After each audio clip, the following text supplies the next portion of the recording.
She mentioned, let's simply remain buddies after 2 years as a couple. I replied, excellent. Then I handled her precisely as I handle my other pals, with clear limits. She figured out what simply buddies truly implied when I began seeing her closest pal. Initial post, I, 27 male, received the let's simply remain buddies talk from my partner Sarah, 26, about 3 weeks back. We'd been a pair for 2 years, shared a home for 1. I believed we were strong, discussing upcoming goals, her siblings' marriage next summer where I was meant to be her companion, the entire setup. Then on an ordinary Thursday night, she has me sit. We have to discuss, I already sensing the direction. All right. I care for you, but I'm no longer head over heels for you. I feel we ought to shift to being pals, shift. Yes, you know, we click so nicely, share the same circle, alike hobbies. We'd create fantastic pals, but not fantastic lovers, appearing uneasy. It's not that. I simply have to discover myself, venture into who I am beyond our duo. But I don't wish to drop you entirely. Me, so you aim to split but retain me nearby. When you phrase it that way, it seems harsh. I just believe we're superior as pals. We can still socialize, still remain in each other's worlds. Here's what crushed me. She uttered all this while already having stuffed a suitcase. Her pal Melissa was collecting her in an hour. She orchestrated this entire matter, down to securing a spot to stay. You've got a departure plan ready. I figured you'd be distressed. Melissa offered I could stay with her while we sort the housing. The housing. Well, yes, we'll have to organize the flat. But no hurry. We're grown-ups. We're pals. We can handle this. I paused there for a moment, absorbing 2 years, cohabiting, chatting about children eventually. Now she desires us to be chums. All right. Taken aback. All right. Yes, let's remain buddies. You're correct. We should manage this as mature people. She really grinned, eased. Like I had consented to her ideal scheme where she discards me but retains all the perks of keeping me around. Oh, thank goodness. I was so anxious you'd despise me or complicate this. See, this is why we're ideal as pals. She departed that evening. Melissa collected her, shot me this sympathetic glance like I was some abandoned pup. I just nodded farewell. The following dawn, I did precisely what Sarah requested. I handled her like a pal. And that's when I realized she held a vastly different view of companionship than I did. First message arrived at 7 a.m. Sarah, hi, hope you rested well. Could you deliver my office computer? I left it in the haste. Me, certainly. I'll place it at the reception of your workplace Monday. Can't you drop it at Melissa's? I require it for the weekend. I've got activities. Monday suits me better. Activities? What activities? Pal things. She wasn't fond of that. But what could she argue? We're simply buddies now. Buddies don't abandon everything for one another. Saturday, she messaged once more. Hi, Melissa and I are heading to that fresh breakfast spot. Want to join? Appreciate it, but I'm set. Enjoy yourselves.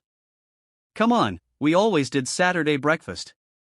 That was during our dating phase. Savor your food. 2 hours later, this feels odd. Why are you acting this way? What way? Aloof. Distant.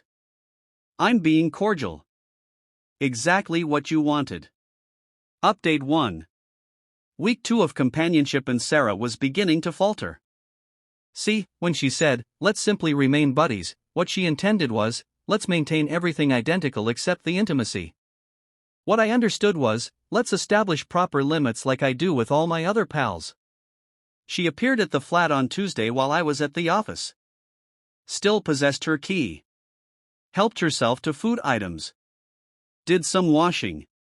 Even bathed. Left me a memo. Took some items. Hope that's fine. I messaged her. Hi, saw you stopped by. I'll require the key returned when possible. What? Why? My pals don't hold keys to my home. But I still. We cohabited. We used to cohabit. Now we're pals. Altered connection, altered limits. She stopped by that night and raged. You swapped the locks. Need to know, just had them rekeyed. Informed you no longer reside here. Here's a container of your urgent items. I can't fathom your being so trivial. Trivial? I'm handling you precisely like I handle my pals. None of them possess keys to my home. But I'm not merely any pal. Per you, that's precisely what you are. The self-importance began emerging. She anticipated still being my urgent contact, still accessing my streaming service, still using my delivery account. No. But the true highlight arrived that weekend. Our shared pal circle was hosting a board game evening. I arrived alone. She arrived with some guy named Carter. Sarah, audibly for all to catch, this is Carter. We connected at Pilates. Carter appeared decent enough, obviously brought as a tool to provoke my envy. I grasped his hand, greeted him to game evening, then continued to dominate everyone at word association while giving them no extra focus. Midway through the evening, Sarah trapped me in the cooking area. Sarah, you don't even mind that I'm here with another person. Me, why should I? We're pals. Pals see others. You're not even slightly envious. Do you feel envy when your other pals see people? That's not the same. How? She couldn't reply because there was no reply that didn't confess she desired me to yearn for her while she discovered herself. But the greatest part? Her closest ally Melissa had been particularly warm all evening, kept seeking reasons to chat with me, chuckle at my quips, brush my arm. I wasn't aiming to spark anything, just acting naturally without Sarah's influence. Next morning, Sarah messages. Sarah, what was that between you and Melissa? What was what? You know what? The teasing. We were simply conversing. Pals converse. She's my closest ally. And I'm your pal too, correct? Pals can connect with each other's pals. No response for 3 days. Then Thursday, she attempted a fresh approach. I believe I erred. About what? Us. Perhaps we should converse. Certainly. What's on your mind? Face to face, over a meal, our spot? You mean the pasta place? I actually have commitments, but we could get Java Saturday midday if you wish to talk. Commitments with whom?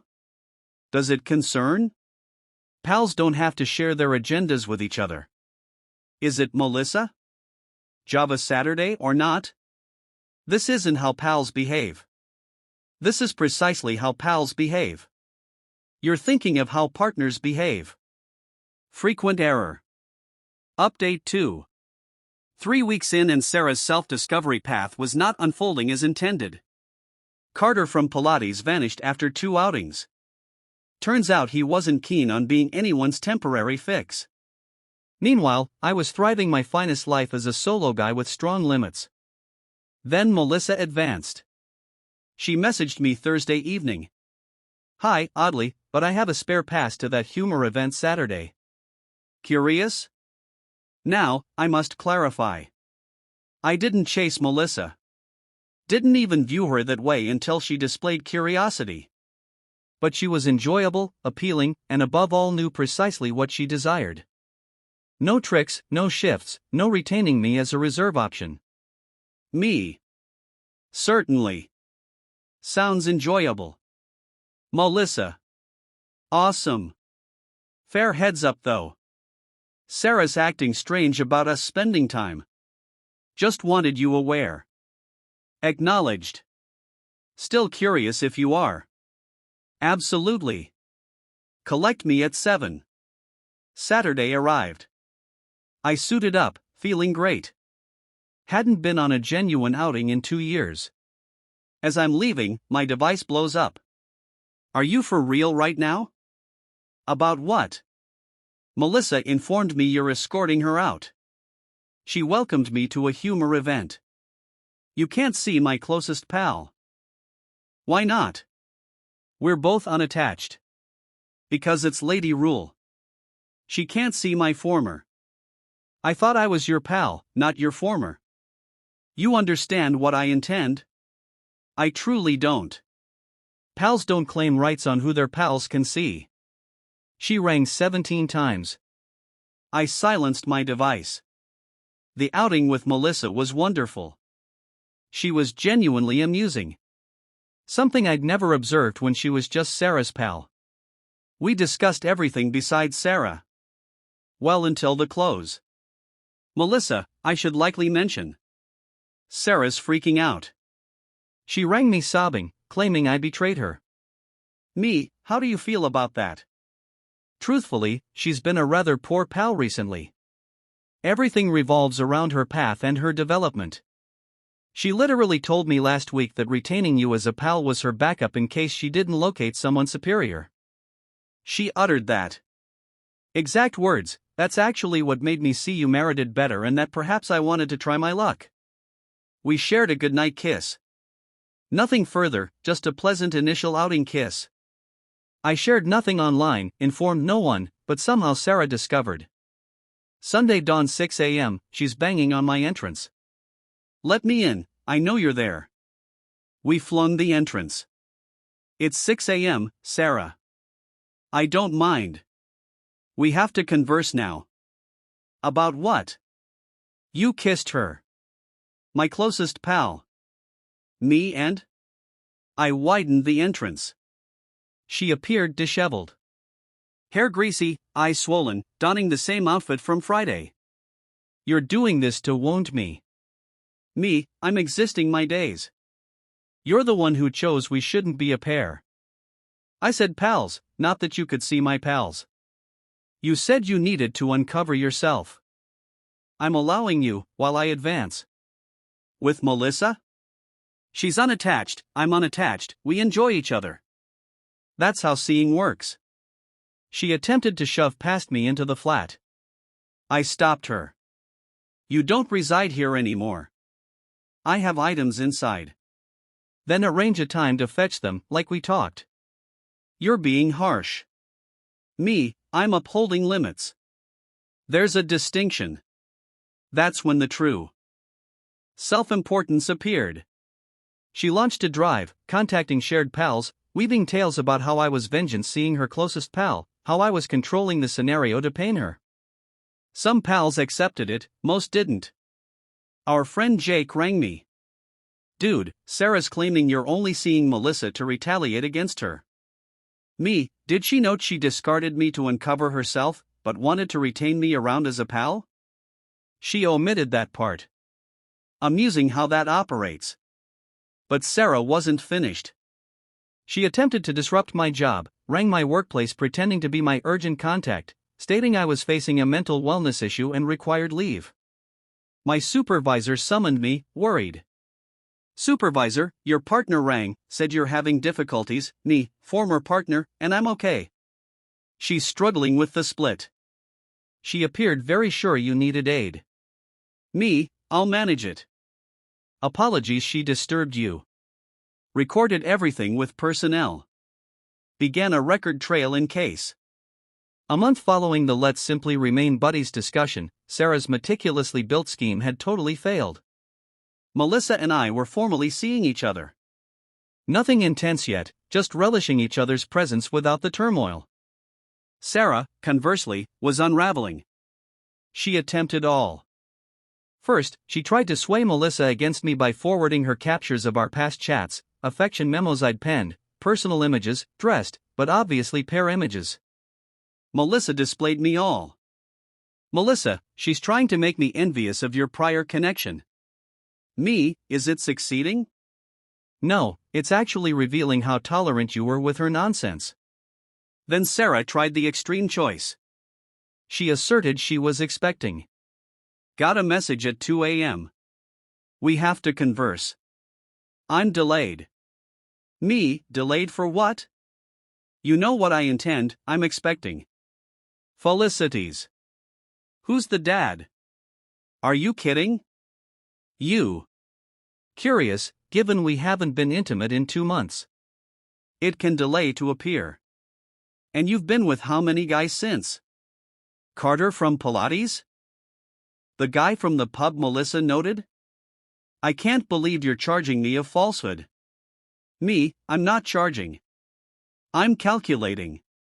If you're expecting and believe it could be mine, let's manage this correctly. Physician's visit, fatherhood check when feasible. No response. Next day, she messages. Ms. Alert. Received my cycle. Timely. But the true collapse arrived when she grasped I'd been earnest about separating our joint life appropriately. See, when she departed, she presumed I'd continue covering everything while she uncovered herself. The flat, the services, the joint mobile plan we'd secured for the savings. Got a ring from her mother. Her mother? What's this about you dropping Sarah's mobile? Me, I eliminated her from my plan. She needs to secure her own. Her mother, but she can't manage that currently. Then she should have considered that before terminating our connection. You're being trivial, after 2 years. I'm being realistic. Pals don't cover each other's mobile costs. Her mother, she committed an error. She sees that now. Then she gained a useful insight. The height of self-importance came when Sarah learned Melissa and I were arranging a weekend escape. The identical coastal spot where Sarah and I had gone for our milestone last year. Sarah forwarded a lengthy message about how I was overwriting our recollections and disrespecting what we shared. How dare I escort her closest pal to our unique location? Me, it's a open shore. You don't possess it. You know what you're attempting. Yes, escorting my partner on a pleasant weekend escape. She's not your partner. She's my pal. Was, former tense. She abandoned you after you tried to shame trip her for being content. That's when Sarah committed her largest error. She arrived at Melissa's workplace, created a disturbance. Guards had to remove her. Melissa's superior was not pleased. Melissa rang me, upset. She's gone mad. Totally mad. She yelled that I took her existence. Want to pursue a protection order? I may need to. This is crazy. Final update. The protection order was the alert Sarah required. Well, that and being dismissed from her position for absent too many shifts while experiencing her various breakdowns. Turns out, uncovering yourself is tough when you're also pursuing your former and his new partner. Last I heard from shared pals, she relocated back with her folks. She's in counseling, required by court after the workplace event. She's obstructed on all by both Melissa and me. Carter from Pilates is seeing someone else and shares about it endlessly. She labors part-time at a bookshop now, hint. The self-importance never completely shattered though. She forwarded one final electronic mail before I obstructed that too. I hope you're content. You achieved everything you desired. You swayed my closest pal against me. Made me appear insane. Destroyed my existence. All because you couldn't manage being simply buddies. I tried to ease you down gently. To retain you in my world because I valued you. But you had to be spiteful. You had to triumph. Well, Felicities, you triumphed. You and Melissa married each other. I didn't reply. What was the use? In her view, she's still the sufferer of some intricate vengeance scheme instead of someone encountering the results of her own decisions. The reality? I never orchestrated any of this. When she said let's simply remain buddies, I accepted her literally. I handled her precisely like I handle my pals, with limits, regard and suitable separation. The fact that she couldn't tolerate that reveals everything about what she truly desired. She desired me to long. To plead. To linger while she tested others. She desired the emotional assurance of knowing I was there while she sought something superior. When I didn't fulfill that role, when I genuinely just handled her like a pal and advanced with my days, her entire scheme crumbled. Melissa and I are still a pair. It's been positive, turmoil-free, truthful, mature. We just sometimes about the wild manner we connected, but mostly we just relish each other. Turns out seeing someone who knows what they desire is invigorating.